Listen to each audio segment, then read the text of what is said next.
right, we're here in the JConcepts garage. We're live here today. We have a guest, AJ Marasco. He happened to be in town here this weekend, coming off of the Super Cup Championship Series Beachline. It's our round one for 2017, and AJ, it's just kind of a unique opportunity that you're here today, and you had a great race over the weekend, TQing and winning the 17.5 expert buggy class, and you're kind of one of the favorites on the series in that class, and you want to talk to us about how the race went for you. And I mean, I know you've been prepping and you've been practicing a little bit there, and you seem like well adjusted. Yeah, I mean, I've been going to Beachline for a couple days, been there like last week, and so just doing a lot of testing and kind of figure out my car. Alex K was helping me out a little bit on some setup, and I kind of based it off of his setup, made a couple changes here and there for what I was comfortable with and for my stock car, and kind of went from there. Went through like a lighter spring and stuff like that, and my car is super consistent, and I was kind of really confident in going to the weekend. Knowing my car was really good, and didn't have to do too much practice, but qualifying went pretty good, and first round was able to take the TQ, and car felt really good. And qualifier 2 made one mistake, and my car did really weird stuff, but I was able to find my pace back and kind of fight my way back to take the TQ in round 2. So give me the overall TQ, and in the main I just kind of rough start. Went from I went from first and to the first turn, went to 8th, and kind of just drove my way back. My car is awesome, super fast, and kind of got up to second, and then Alan had a breakage. I was reeling him in super fast, and then kind of stinks, to have that happen to him. I wanted the battle, but I was able to kind of pass him and kind of run away a little bit, and the car is awesome. So this is kind of our first race on the turf there at Beachline. We've talked about it a bunch. I had a lot of videos and different live features over the weekend. Everyone kind of gets to see that. But what they don't see is that it's really a difficult condition to drive in. And the more power you have, the faster the car is, the more difficult it is to drive. That's my personal experience. And, in a short period of time, you've been able to, get up to speed. And there's a lot of competition in the stock class. It's, I think, it's our, we have our modified classes, but then the 17.5 expert is, you saw good drivers in the B, C, D main. I mean, however many mains we had, there's good drivers in all the races. Mm-hmm. And watching the main itself, you had a great battle there with, in qualifying with Daniel. You had a lot of other good drivers that you're racing with. Is there anything that kind of sticks out in your mind that that you were glad you did or you didn't do to the car, kind of going into the race or for the main? I kind of just broke in some new tires in practice, some new Lockness I thought were awesome for how light they are, because mm-hmm. they're 20 grams a piece lighter than the pin downs on each tire, so that was a really good advantage. A smaller diameter tire, which gave me a lot more acceleration. So I kind of figured going out on quite a new set, felt a little bit better and faster, and I was able I felt like they had a little more forward grip mm-hmm. than the pin downs, and they felt more consistent throughout the sweeper turns and stuff like that. So I kind of just wanted to break in, kind of go on a fresh set, and I thought they were more comfortable mm-hmm. than a broken earth set. So with your experience here so far, I mean, you mentioned the tire change from our pin downs to the Lockness for kind of weight and forward acceleration, but what are you noticing? I mean, you essentially took, you probably don't have two cars, so you probably took your normal dirt laydown car and converted it to a setup to run on the turf. So, going back, our next race is going to be back out on dirt. Do you see yourself kind of reconfiguring this car again to go back out to dirt, or what's the plan? Yeah, that's pretty much going to be our plan unless we able to get a new car. but I got enough parts to kind of just convert everything over. But that's mostly what we're gonna do, kind of save some money. And I got a dirt transmission already built. I'll just swap everything over, clean everything up, write the setup down, and kind of swap everything over to be able to get a new kit.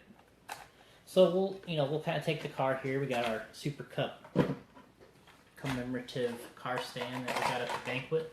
But this is kind of the inside look of AJ's car here.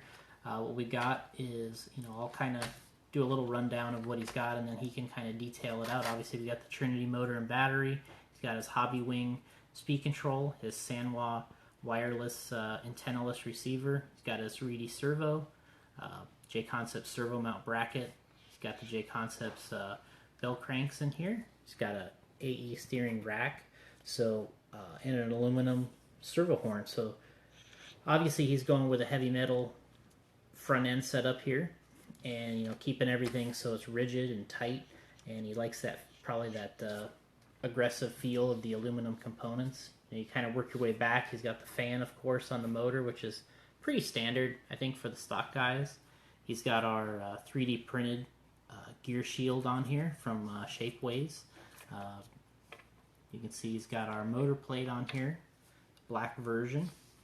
Got some titanium standoffs here. We talked to him about these right before the race, and he added the titanium standoffs, which is a prototype part for us, but we should have for the B6.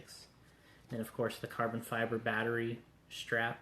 AJ, you want to talk about your electronics here a little bit? Calling it a Trinity motor and a battery is about as far as my knowledge goes when it comes to the stock equipment. So go ahead and talk to us about the equipment. Yeah, this is the new Trinity Monster horsepower 17.5 motor, the certified. Something new they just came out with, and it's big improvements over the time. Coming from the D4 to the 24K, and now to the Monster, making different improvements each time. Like this motor, going from the 24K to this, it runs cooler, makes more power, more bottom and more top end, and it stays really cool, which is the biggest part in which they call a fade. Motors getting to 170, 180, temps when they're trying to gear it up super high. And I just kind of left my gearing alone from the 24K to this, and my temps are coming off like 105, 110, super cool, no fade. And that's been a really good motor for me so far, and there's more improvements to come. This would be the Trinity White Carbon certified pack to 4,000 high voltage. Produces a lot of punch out of the corners, which I feel. And the biggest thing is just charging, but this, I feel like these packs have a lot more power overall, and just keeps the punch from the beginning of the race to the end. And that's kind of why I kind of like to run those high voltage packs. Yeah, and we'll go forward. We've got the speed control here from Hobbywing. This is a nice looking unit. I've talked to Ron Scher, 4 or 5 times in 2016 about the Hobbywing. Obviously that's one of your new sponsors for this season. And what'd you do different here with the Hobbywing? Yeah, I got to test the XR10, which is in this car right now, the XR10 Pro, and the XR10 stock spec. Both really good speed controls. The XR10 stock spec is definitely a lot smaller than this Pro. I just felt like I went with the Pro because I felt like it had a lot more power towards the ends and just a little more punch overall, even though it was a lot heavier. But I think the internal resistance in the speed control is a little different. I think it's just a little lower resistance, but the power bands on this speed control is just super smooth. The brakes feel awesome, and just the power it's got, versus other speed controls, just awesome. They feel really good. And the Super Cup is we had a full race tech this weekend. You've raced it both ways. You've raced with tech, without tech. What are some of the limitations that you work with when you have full tech like we did this weekend, where no one's tearing down all your equipment, but we're making sure that you got the proper motor and battery and your settings, and what are some of the limitations that you deal with when you have a tech like that? You gotta always watch and make sure your charger's always set correctly, and your charging leads are, soldered correctly, because that one of those wires connected to, the positive or negative could be off, and then you'd go check your voltage, and it'd be like 8.6, 8.7, just because of that one wire from the balance. It's just not soldered, and you don't see it. So you always got to make sure your voltage is always correct. So I always, usually once my battery's done, I'll take my battery in hands, walk up to the tech, and just check my voltage, make sure everything's correct. I'll take my car up there with it complete. Always check your weight, make sure, because with especially with the carpet tires, they are really light, and I had to add a lot of weight to this car for it to be up to minimum. But I don't like to be, just on that minimum, because I just feel like the car is just too light, and I can't, just kind of floaty. But you always want to make sure with the, especially with the voltage and chargers and stuff like that, are always correct. So really, no matter who you are, you should, if you're trying to cut it close, or you're on the utmost tiered level of stock racing, you should charge your battery, bring it up there, just the battery, and say, hey, if we pass, you bring it back to the pits, you put it in the car, you bring the car up, and then you pass tech, and then you're good to go, right? Mm-hmm. Kind of going back into the rest of the car here a little bit.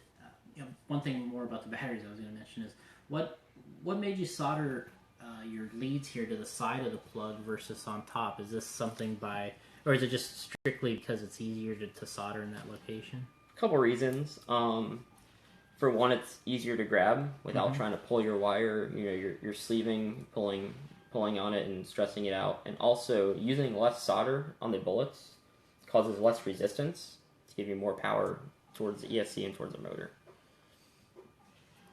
So if you want to pull more wheelies, that's how we do it. Okay, so we'll go back into the car a little bit. We talked a little bit about the layout, what you have in here and the components. We'll go back to the tires selection here. You got the swaggers on the front. You got the pin downs in the back. I can see here that you got some runs on these front tires. These things aren't brand new. And what did you find racing on the turf that kind of made you run these tires in this condition, I guess? The front's just, well, it's pretty much the only front we have, and they felt really good once they wore in. Mm-hmm. About maybe, you always don't, brand new, they feel really weird on the car. Mm-hmm. So maybe like 5 packs, or you want to get maybe like 4 or 5 packs in to get them a little bit lower to feel more consistent, which I felt, about when they get really low, they feel really good to me, for the way I like to drive. Mm-hmm. Also, the Loch Ness rears, they felt earlier, they felt better because they were a smaller diameter, mm-hmm. which in stock you want to get more acceleration, and so they're able to spin a lot quicker than the pin downs, because the pin downs were a lot heavier. They're 20 grams heavier each tire mm-hmm. than the Loch Ness. And I also ran, and these were the closed cell foams, which I felt gave me extra forward bite, mm-hmm. which made the car, I think, a little bit easier to drive, and it jumped and landed a lot better than the open cell. Mm-hmm. And I just felt like they're just a lot more consistent to the sweepers. The car is way more controllable, and just didn't want to roll as much or flip. So with this, with the Loch Ness tire, in Modify we ran the pin downs, a little bit bigger tire like we talked about. But with this tire, this might be a real ideal tire for most, because it seems like you're going to get a lot of longevity out of these. Seems like they're going to last a really long time. For what we're doing. Is that what you would think? Even for anybody racing out on a track like that, this is it's going to last. Yeah, I definitely got to try both pin downs and Loch Ness, and definitely the pin downs wore a lot faster than these. I would have thought that these would wear faster because how soft they are and how spread the pins were. Feeling the tire in your hand, you're able to squeeze this kind of tire versus the pin downs, they were a lot stiffer. But I was totally wrong on that, and these have, I think this set has about 3 or 4 runs on them, you know, getting some practice, just to try to get a little edge to them, and I thought that's why I kind of chose these after doing some testing back and forth with them, and I was like, you know, these were definitely a lot faster. I was able to kind of lower my lap times. You know, getting to the 22.8s is really fast on that track, especially for stock. So as far as the rear wing, you got our arrow rear wing on here. Is this the short or the long cord? This is the long cord. So you got the long cord rear arrow wing. You got it scuffed up here a little bit, but it looks in good shape. Pretty heavy duty. You know, not running a super lightweight wing, but the body itself is one of the lightweight versions. Of course, you know, you paint these, you add some shoe grease, sometimes it gets heavier, but this still feels pretty light, right? Mm-hmm. That's kind of part of the program now in the stock class, is you're just trying to drop that weight anywhere you can. Yeah, you want to, we're trying to, especially on high bike tracks, we want to kind of take the weight off the top to get some less roll. You know, keeping the weight down low, like adding, you know, for instance, adding the brass bulkhead, just trying to keep everything low as possible on these like medium high grip conditions. Try to get a little less roll out of the cars so it just doesn't do weird stuff and flip over. So moving forward to round 2, it's going to be at Lake Park, which I guess a little bit closer for you. We've all been there a couple times. End of 2016, me, you, and Paul, we've been out there a couple times. And what do you expect to do to the car here, tire-wise, as you go to Lake Park to run in the stock class? I'll probably start off with some ribbed fronts, double D rears, you know, or maybe a hybrid rear. You know, your normal outdoor tire, like super softs. Just something to start off with, and obviously the track's gonna be fresh, green. And then maybe throughout the weekend, maybe move to like a bar tire, like a bar carrier. As the track grooves up, gets a little groove in it. You know, depends on how the weather. It always depends on how the weather is. If it's sun, clouds, but usually that's what I'll start off with. For normal outdoor tracks, I'll have a set glued up, ready to go. And just go run some laps, just get used to the track layout. Yeah, talking to Ryan Eckert, who's kind of in charge out there now at Lake Park's track, he said that they plan a work party here soon. They're gonna, you know, basically build a whole new track. They got new clay coming in, so I mean, I expect this to be a monster race. You know, probably one of our bigger Super Cups that we're probably gonna have, and brand new track. So you're looking forward to that one? Yeah, we're just gonna hope, kind of just do our prep work. Yeah. Okay. Well, I think that's really about it. AJ, thanks for joining us here in the JConcepts garage. Did a good job this weekend holding it down, and you want to give a little shout out to your sponsors here? Yeah, I want to say thanks to especially my dad in the beginning. He's done a lot helping me and kind of supporting me throughout the years and getting me what I need to get. I'll thank my sponsors, Team Associated, Brent and Paul, kind of helped me out throughout the years and helped me with setup on the cars, especially getting my cars dialed in and telling me, you know, what I need to get. Kevin Abbott and Ernie at Trinity for giving me the best quality motors, batteries, and helped me out, you know, tuning my motors, help just get me the best equipment. Ron Scher at Hobbywing this year, starting off with a great year of the new speed controls. You know, he's also helped me find some setup on those for the like frequency and punch control, like stuff like that. Paul and Jason at JConcepts for getting me the right tires, hooking me up, giving me the traction I need. John Dash at Extreme for helping me get some parts, and you know, he's kind of local to me, hobby shop, kind of always helps me out whenever we're in the jam. And Eric Everett at Easy Customs for me the awesome paintwork. You know, always just makes my car look awesome. Just dialed. All right. Well, thanks for joining us here again, and look out for this guy, and you know, look out for our Super Cup Round 2, which is going to be at Lake Park, and usually the first weekend in February. We'll be out there running our Round 2, and look for this guy in the stock class. We're going to have heavy independent classes once again. out there, as well as our modified classes. So we should have a nice field out there, and look forward to people joining us and being outdoors at Lake Park. So thanks again, AJ, and we'll see everyone soon. Yeah.